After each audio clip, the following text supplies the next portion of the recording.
Good morning. Welcome to the Meristem Minute. This morning, we have expert Dale Haanke with us. He is a sales leader at Corteva Biologicals. He is really going to focus on setting the stage for plant growth regulators, why they're important, and what each hormone can do for the plant. And so, Dale, I know you were originally from Illinois, and now you're working a bit of different geographies, so have a broad experience in the corn and soybean market. So why don't you explain to us REVLINE early season, the hormones that are involved in that, and how that can be impactful both over the corn and the soybean crop?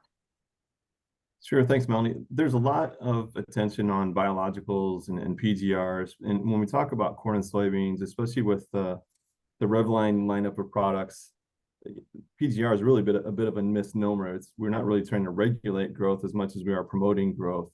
And with the REVLINE 4.0, you've got a great product there, using it in furrow to get that crop off to a great start, to provide the hormonal balance that plant needs for fast, even germination. So we're at the stage in the season where, in a lot of cases, the crop has been planted, and we're looking at the next steps, or potentially maybe in some areas it's been too wet or too dry and planting hasn't happened yet. And we're wondering, okay, what can we do to help that crop catch up on the season? Well, REVLINE early season can definitely help with that. It's a product that has two hormone components in it, and we'll dive into the details on those, but mainly the ingredients in there are cytokinin and indole butyric acid. This product is used in the early foliar stages, and it really coincides right along with herbicide tank mix. So as far as application timing, typically we're looking at V3 to V5 on both corn and soybeans.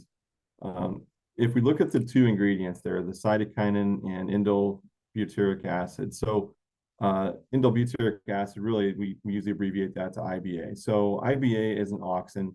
Cytokinin is made in the root tips, typically in the very fine root tips of that plant. Cytokinin moves upward in that plant. Where it moves upward and you've got a good amount of cytokinin, or a proper amount of cytokinin, you'll get optimal branching in soybeans, and you'll get optimal stalk size and early ear development in corn. The IBA is an auxin. So auxin is made in the uppermost part of the plant, uppermost growing points of that plant. It moves downward. So when it moves downward in that plant, you'll get optimal root development. So if we have the optimal amount of auxin being made in that plant, it moves downward. Where it moves downward, you'll get more branching and more roots developed in that plant. So the IBA, it's a rooting hormone, basically. It's a product that you'll find a lot of the nurseries will take, and they dip it in this solution before they make another plant. That's IBA that they're using. So it's basically a rooting hormone that we're helping that plant with. Well, we've already gotten the plant off to a great start, and we're in the early foliar stages.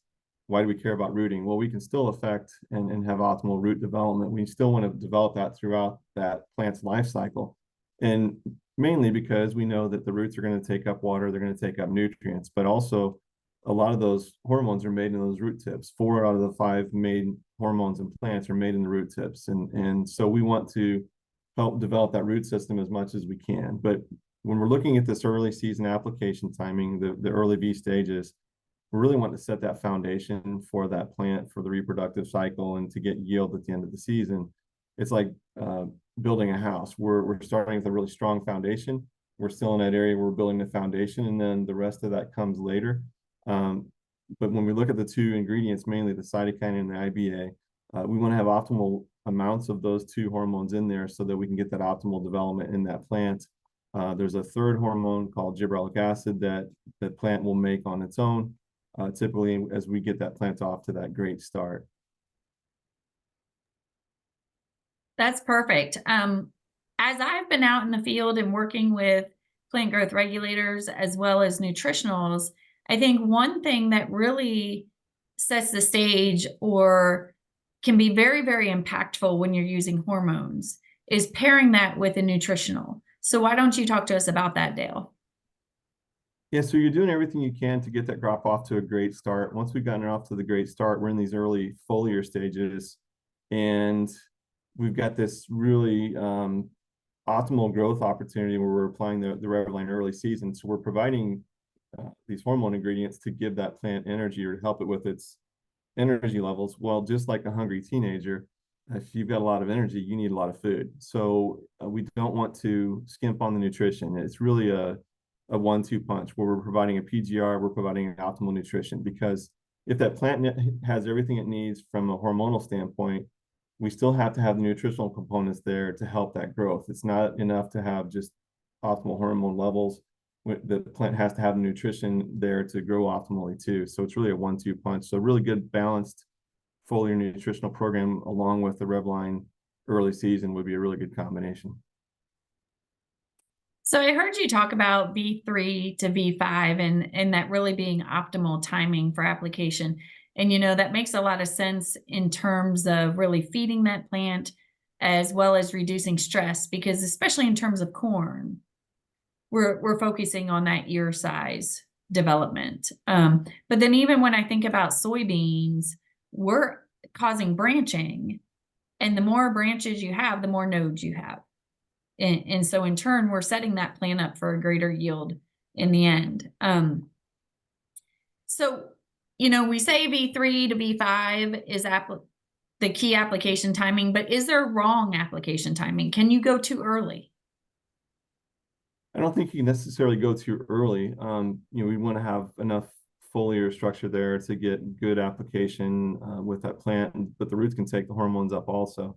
I think if you're going out there, typically we say V3 to V5. If you're out there earlier than that, at like V2, you're still going to get uptake of these products in that plant, and you can still affect the root development and that early foliar and vegetative development of that plant. Sometimes also we'll get that question of, well, hey, I don't have in-furrow on my planter, so what can I do? A lot of times growers think they can't affect that plant with a PGR as they get into the foliar stages once the plant is up. But you can definitely do that. If we apply the product early, V3 to V5, we get really optimal development of that structure of that plant. We can still affect that early. We can't really go backwards. I've been out in plots in the past where our beans or our corn look great. It's over knee high, and they want to develop that structure on that plant and get the branching on the soybeans, that sort of thing. We can't go backwards. So it's really important to be proactive and to take a proactive approach on the season. We don't know what that season is going to bring, but what we can do is we can set that crop up as much as possible. And by optimizing the hormone levels in that plant, the REVLINE early season definitely helps to do that. And it's just an easy application because you can put it right in with your tank mix.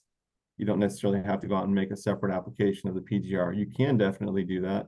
But typically, our yield contest growers will go out multiple times a season.